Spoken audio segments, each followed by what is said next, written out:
your 17th title? It makes it that much sweeter. If you don't go through nothing, then it feels like the process is I don't want to say cheated, but I don't feel like it's worth it. And for us, what we've been through this whole year, from the beginning, you're going abroad to everything. I mean, it's just so much in between. This was the longest season of our careers, obviously, but to finish it in the way we did, it's an unbelievable moment for us. AD, what stands out most to you? And similar question, going through it with LeBron, it's his 4th championship. You saw how hard it is to get to this point. How do you reflect on all this, man? How hard it is to get to this point. How do you reflect on all this, man? Yeah, it's tough. He said it from day one. Our first team meeting, players meeting, that it's going to be tough. It's not going to be easy, especially when we're the favorites. People got targets on our backs. Everybody has their own chip on their shoulder, every single player. And for us to come together, no egos, 1 through 15, ups and downs, starting last October, a full calendar year being here, and we competed. We always stay together no matter what. All for this right here. All for this, and it finally paid off. And like you say, the more you have struggle, the more you have ups and downs, the harder it is to win a championship, the sweeter the feeling is. And I said I want to go cry, and I cried with like 30 seconds left on the clock, man. I just couldn't hold it. I mean, it's a special moment, something that I wanted in my entire career. And it's only the first one. Yeah, man, something you've dreamed of your whole life. LeBron, you made a lot of people in a lot of cities happy. Now it was Los Angeles' turn after Miami and then Cleveland. Everything that happened this year again with Kobe especially, what does it feel like to deliver this one to the purple and gold? It feels amazing. I came here for a reason. I came here to put this franchise back in a position where they're accustomed to being. And for me to wear the purple and gold, it was an honor from the first day I stepped at the practice facility. On the first preseason game, I remember we played Denver, all the way to this moment. So many legends just came through this franchise on the court and off the court. And for us to be able to put ourselves in a class with those people, those legends, it means so much. It's just an honor, man. It's an honor for me to go out there and prepare and train and prep myself for a process. And when it comes together and you fulfill it, it's an unbelievable moment. And last thing for you, AD, same question to you, man. What's it like delivering your first year with the Lakers, that 17th title? That 17th title. It's great. I mean, putting the work to get traded here and knowing that, both of us, this franchise, this team, want to be champions again. Like you said, put Laker Nation back on the map. And first year here, able to get a chip. Honestly, Mike, I don't even feel like answering no more questions. I'm ready to go party. Go party. All right, guys, congrats. They are ready to get out of here and start the party, is what they said. Most NBA championships in history. Celtics 17, Lakers now tie Boston at 17, the Warriors at 6, and the Chicago Bulls in the Michael Jordan, Scottie Pippen era, 6 in the 90s. But the Lakers with the Celtics on top. Let's go back to Mike. Jeannie Buss has stopped by to speak with him. Jeannie Buss, first of all, congratulations. What a beautiful and eloquent speech that you gave up on the stage. I just wonder what you think of in terms of your father and all those years you spent watching basketball with him, learning about running a team, and just thinking what this would mean now, seeing his daughter up there and seeing all of the players deliver the 17th title to this franchise. He wanted a team that would make Los Angeles proud, and I think that's what this team has done. People in my position, we put together the resources, and then they do all the work, and they put in an extraordinary effort given the fact that we are in a bubble. They've been here 90 days or so, and I couldn't be more proud of what they've accomplished, and I know my dad would be very proud to know that we got number 17. Jeannie, what's it been like watching LeBron James now represent your franchise? He mentioned you in his speech up on the stage and how he wanted to deliver the Lakers back where they belong. How have you viewed his time here, peaked with tonight, of course?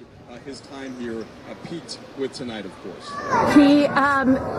He really studied up on the legacy of what the Lakers franchise means. When he mentioned my father, Dr. Buss, a few games ago during the playoffs, it really took my breath away. He is a Laker through and through.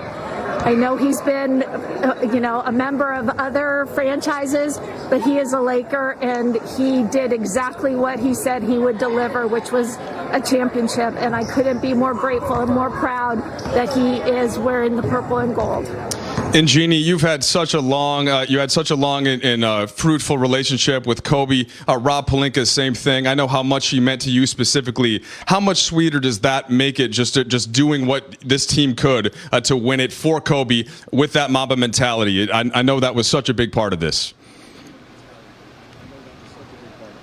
Well, Kobe always liked to win every game, every opportunity, and so I think that's what inspired this team and will continue to inspire Laker Nation for all time.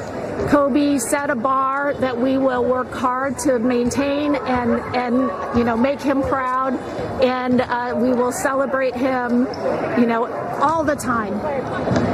And Jeannie, last question for you. How about just being able to share this with all the people with whom you work so closely in the front office, Linda and Tim and Kurt, bringing Rob Pelinka into that job, Frank Vogel in his first season. How about just sharing this accomplishment with that group of people?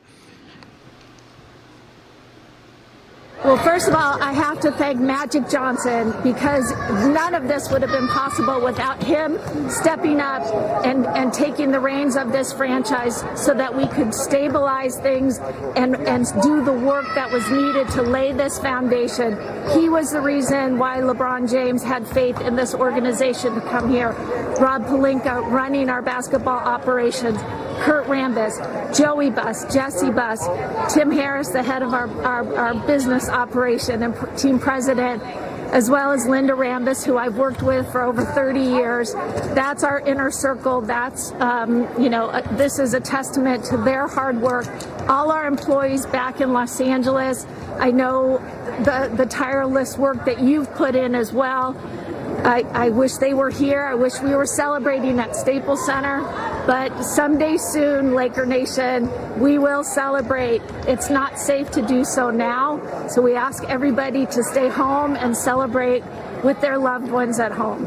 Jeannie, thank you so much, and congratulations on the 17th title for the Lakers. Laker Nation! Yay! Can't imagine what this must feel like for the entire Buss family. And for Jeannie, I'm sure thoughts of their father, Dr. Buss, have been with them this entire time. Jeannie mentioning all those people that work in the Laker organization. This title is theirs. Allie, you kind of have a chance to go now because you've been waiting patiently. By the way, you've only been here a couple years. You already got a title. Thanks for coming. How many years did it take us? It took us a long time, big man. No, I obviously, first and foremost, congratulations to the Los Angeles Lakers organization. But a big congratulations, and I do want to say I'm so proud and thankful for everyone here at Spectrum Sportsnet, because you guys have worked your tails off. You've worked tirelessly. If there's one thing I learned right away when I came here to Los Angeles, it was that this place has been waiting on it. And you guys are so ingrained and enriched with such good tradition. When it comes to excellence, when it comes to those bad boys right there. But there were some rough years. And I watched you guys, I observed you all from the top down here at Spectrum to continue to grind every single day. And when it comes to Spectrum and when it comes to the Lakers, there's one thing that really comes to mind, and it's all about family. And to be able to then stand up here, pop the bottles, smoke the cigars, pop the streamers. I mean, you just can't beat it. There's nothing like winning championships. I've always said it. I'm so proud to be a part of an incredible league in the NBA. And I've done and witnessed on the sidelines 2 now championships. And there's just nothing better. So Nothing better. Kudos to all of you. Kudos to the Los Angeles Lakers. Kudos Well to said. you, sister. We appreciate that. And James, I did that funny thing before the playoffs started, and we all, laughed about it because it was fun. But, we were the first faces that people would see in the most losing seasons in the history of the Laker franchise. We joke thing with Laker fans that we talk to throughout this city and really all over the country and all over the world, and everyone on Twitter and social media and Instagram. I mean, that's the thing. We all went through it together. Big game, James. And I think that's why this one feels so good. This season started back in September 2019. Media Day was what, the 26th? And here we are over a year later, a global pandemic, a 5-month layoff, the death, of course, of Kobe Bryant, Gigi, and the 7 other passengers, tragically on January 26th. Been through a lot. And here we are, James, and it feels good, and it's a lot of fun, to share it with all of Laker Nation and the Laker family. Yeah, I mean, the Lakers have always won. I remember when Shaq left, and, everyone thought the demise of the Lakers was about to happen. And in comes Pau Gasol, and we win. Like I said earlier, we never